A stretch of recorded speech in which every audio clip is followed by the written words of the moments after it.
ലോകകപ്പിൻ്റെ മത്സരങ്ങൾ നടന്നുകൊണ്ടിരിക്കുകയാണ്. അതുകൊണ്ട് തന്നെ ലോകകപ്പിലെ മത്സരങ്ങൾ വിലയിരുത്താൻ വേണ്ടി ഒരു അതിഥി നമ്മുടെ കൂടെയുണ്ട്. ദേശാഭിമാനി സ്പോർട്സ് ലേഖനായിട്ടുള്ള ശ്രീ സുകേഷാണ് നമ്മോടൊപ്പം ബി പോസിറ്റീവിൽ അതിഥിയായി എത്തിയിരിക്കുന്നത്. സുകേഷ്, ബി പോസിറ്റീവിലേക്ക് സ്വാഗതം. നമുക്ക് അറിയാം, ഇന്നലെ ഒരു മിന്നുന്ന ജയം തന്നെയാണ് ഇന്ത്യ സ്വന്തമാക്കിയത്. ഇപ്പോൾ അയർലൻഡും വെസ്റ്റ് ഇൻഡീസും തമ്മിലുള്ള മത്സരം നടക്കുമ്പോൾ അതിനു മുമ്പേ നമുക്കറിയാം ആ ഒരു മത്സരത്തിൻ്റെ ഒരാവേശം, ആ ലഹരി വിട്ടൊഴിയാതെ നമ്മളിപ്പോൾ നിൽക്കുകയാണ്. എങ്ങനെയാണ് ആ ഒരു വിജയം ഇനി അങ്ങോട്ടുള്ള, ഇപ്പോൾ 22-ന് ദക്ഷിണാഫ്രിക്കയുമായിട്ട് ഇനി മത്സരമൊക്കെ നടക്കാനിരിക്കുകയാണ്, ആ ഒരു മത്സരത്തിന് എത്രത്തോളം ആ ഒരു വിജയം പ്രചോദനം നൽകും ഇനിയുള്ള മത്സരങ്ങൾക്ക്? ഇപ്പോൾ നമുക്കറിയാം, ഈ കഴിഞ്ഞ കുറച്ച് നാളുകളായി ഓസ്ട്രേലിയയിൽ പര്യടനം നടത്തുകയായിരുന്ന ഇന്ത്യൻ ടീമിൻ്റെ പ്രകടനത്തിൽ നമുക്ക് ഏവർക്കും ലോകകപ്പിൽ എങ്ങനെയായിരിക്കും, ഈ ടീം മതിയാവുമോ എന്നുള്ള ആശങ്കകളായിരുന്നു കൂടുതൽ. നമുക്ക് ഈ അടുത്ത കാലത്തൊന്നും ഇന്ത്യക്ക് ഇത്രത്തോളം ആശങ്കയോടുകൂടി ലോകകപ്പിനെ സമീപിക്കേണ്ടി വന്നിട്ടില്ല എന്ന് തന്നെ പറയേണ്ടി ഇരിക്കുന്നു. എന്തുകൊണ്ടെന്നാൽ വളരെ ശക്തമായൊരു ബാറ്റിംഗ് നിര നമുക്കുണ്ടായിരുന്നു. ടെണ്ടുൽക്കറും മറ്റും അടങ്ങുന്ന നല്ലൊരു ടീമുണ്ടായിരുന്നു.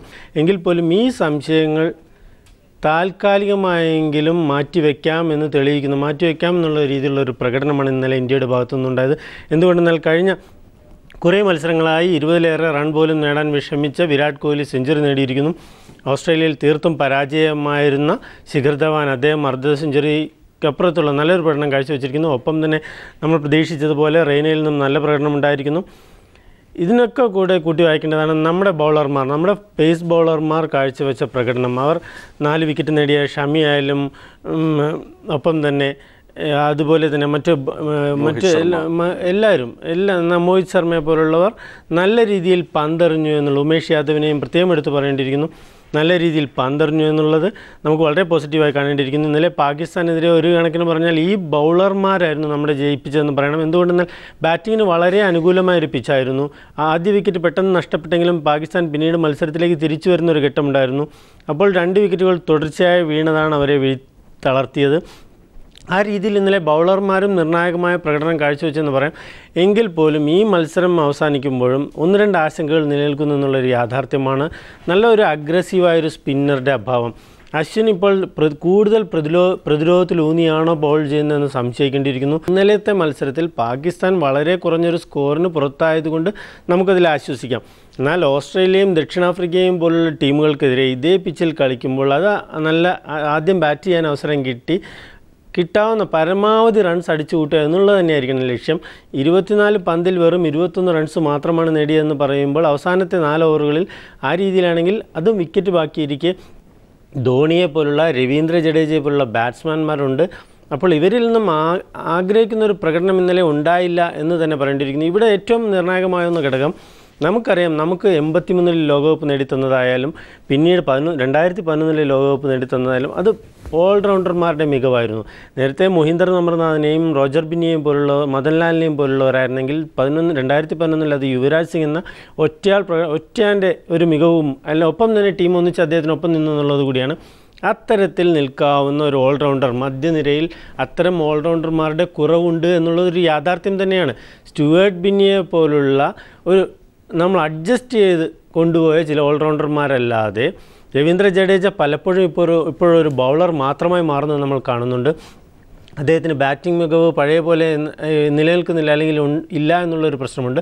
ആ രീതിയിൽ ചിന്തിക്കുമ്പോൾ അവസാന ഓവറുകളിൽ ഇന്നലത്തെ പ്രകടനം മോശമായിരുന്നു എന്ന് തന്നെ പറയേണ്ടിയിരിക്കുന്നു. എന്തുകൊണ്ടെന്നാൽ ഇപ്പോഴും അഫ്രീദിയെ പോലുള്ള ബാറ്റ്സ്മാൻമാരെയാണ് മധ്യനിരയിൽ അവർക്ക് ആശ്രയിക്കേണ്ടി വരുന്നത്. അതായത് ഒരിക്കലും ഒരു ഉറപ്പ് നൽകാൻ പറ്റാത്ത, അല്ലെങ്കിൽ ആ രീതിയിൽ നമുക്ക് ആശ്രയിക്കാവുന്ന ഒരു ബാറ്റ്സ്മാനല്ല അഫ്രീദി എന്ന് അദ്ദേഹം പല ഘട്ടത്തിൽ തെളിയിച്ചു കഴിഞ്ഞു. ഒപ്പം തന്നെ ഇപ്പോൾ പറഞ്ഞതുപോലെ കൃത്യമായൊരു ബാറ്റിംഗ് ലൈനപ്പ് പോലും, നല്ലൊരു ഓപ്പണിംഗ് ജോഡിയെ പോലും കണ്ടെത്താൻ കഴിഞ്ഞില്ല. ഷെഹസാദിനെ പോലുള്ള നല്ല ബാറ്റ്സ്മാൻമാരുണ്ട് എന്നുള്ളത് യാഥാർത്ഥ്യമാണ്. എങ്കിൽ പോലും ആ ടീമിന് ഒട്ടേറെ കുറവുകളുണ്ട്. നേരത്തെ ഓസ്ട്രേലിയൻ ഭൂഖണ്ഡത്തിൽ തന്നെ അവർ ലോകകപ്പ് നേടിയ ടീമാണ്. അന്നത്തെ ഇമ്രാൻഖാൻ്റെയും വസീം അക്രത്തിൻ്റെയും ഒപ്പം തന്നെ നല്ല സ്പിന്നർമാർ അവർക്കുണ്ടായിരുന്നു. ഒപ്പം തന്നെ ഏറ്റവും നിറയെ ഇൻസമാമുൽ ഹക്ക് എന്നൊരു യുവതാരം അന്ന് ആ ടീമിന് എത്രത്തോളം മാറ്റി, അല്ലെങ്കിൽ അവർക്ക് എത്രത്തോളം ഗുണകരമായി എന്നുള്ളത് നമ്മൾ കണ്ടതാണ്. ആ രീതിയിൽ മത്സരങ്ങൾ മാറ്റിമറിക്കാൻ കഴിയുന്ന പ്രതിഭയുള്ള താരങ്ങളുടെ കുറവ് പാകിസ്ഥാനുണ്ട് എന്നുള്ളൊരു യാഥാർത്ഥ്യമാണ്. നല്ല ബൗളർമാർ, സാഹചര്യങ്ങൾക്കനുസരിച്ച് പന്തെറിയാൻ അറിയുന്ന ആത്മവിശ്വാസമുള്ള ബൗളർമാരില്ല എന്നുള്ളതാണ് ഇന്നലെ തെളിഞ്ഞിരിക്കുന്നത്.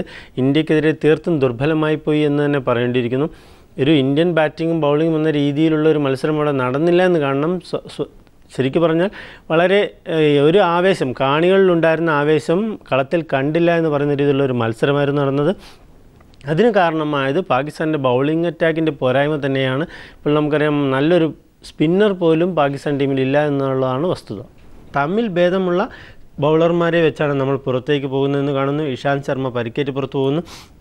അപ്പോൾ ഇതിൽ പകരം വരുന്ന മോഹിത് ശർമ്മയും ഒപ്പം തന്നെ നിൽക്കാൻ കഴിയുന്ന ആളാണ്.